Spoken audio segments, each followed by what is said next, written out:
Hello and welcome to Askimo TV. I'm talking today to Dr. Hay-Smith. Dr. Hay-Smith is an ophthalmic surgeon and clinical lead for macular disease and uveitis at the Luton and Dunstable University Hospital Foundation Trust. Hi, Dr. Hay-Smith. How are you? Hi there. Dr. Hay-Smith, today's discussion is going to be about posterior and intermediate uveitis, causes, symptoms, and treatments. So what does intermediate uveitis refer to? Intermediate and posterior uveitis are relatively uncommon conditions, and they represent inflammation in the eye.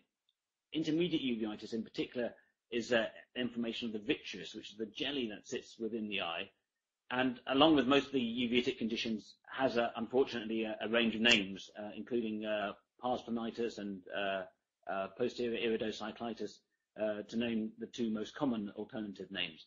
Intermediate uveitis, though, is probably the most useful because it tells you where the inflammation actually lies, and it's behind the lens but in front of the retina. And it can be a grumbling and troublesome condition that goes on, and it can sometimes be a very serious condition, but for many people it's a significant annoyance, but hopefully with management nothing more. How does the intermediate uveitis differ from the posterior uveitis? How do their signs and symptoms differ? Well, posterior uveitis is generally a more serious condition, and though both intermediate and posterior uveitis are reflections of a general inflammatory condition that's affecting the whole body, posterior uveitis, we more frequently find an underlying systemic cause, and this could be an underlying autoimmune condition or an infection. And the effects of posterior uveitis and obviously a risk of a retinitis, where the retina itself becomes inflamed, can cause long-term visual problems and involves really fairly expert management and treatment. How are these conditions diagnosed, and what are the various treatment options available? The diagnosis of intermediate uveitis is done on observation of inflammatory cells present in the vitreous, and in addition you can sometimes see clumps of inflammatory cells which tend to settle down into the bottom of the jelly of the eye, which we tend to have descriptive names for, such as snowballs and snowbanks. It's not a particularly difficult condition to diagnose. Working out what's causing it, though, is nearly always a challenge.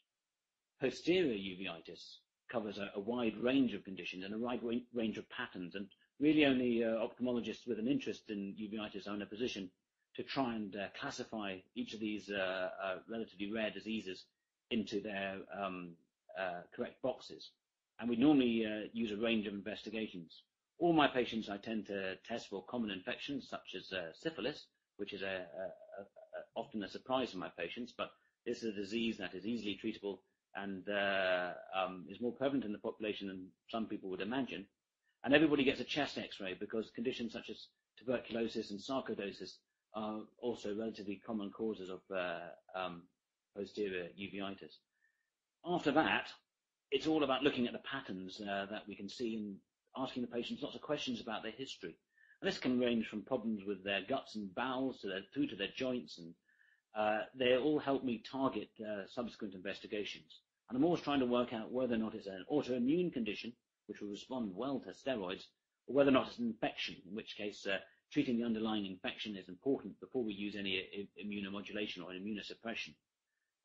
But in most patients we can work out a diagnosis or exclude a diagnosis for which suppressing the immune system, which is always very beneficial to the patient's vision, is going to be a sensible and good approach to take. Dr. Hay-Smith, just to end off, is it possible to prevent these conditions? It's not.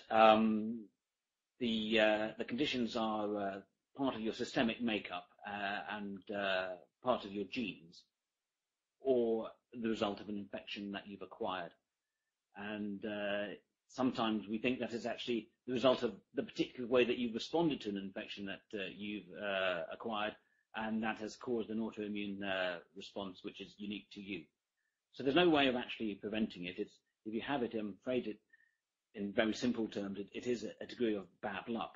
However, people with persistent problems, we are able to control the disease and prevent it from coming back. And sometimes we use long-term tablets and drugs, sometimes even injections, to help change the way that the immune system works, to make sure that you don't get the symptoms and that the symptoms don't permanently damage your vision. Thank you. Thank you so much for talking to me today. My pleasure.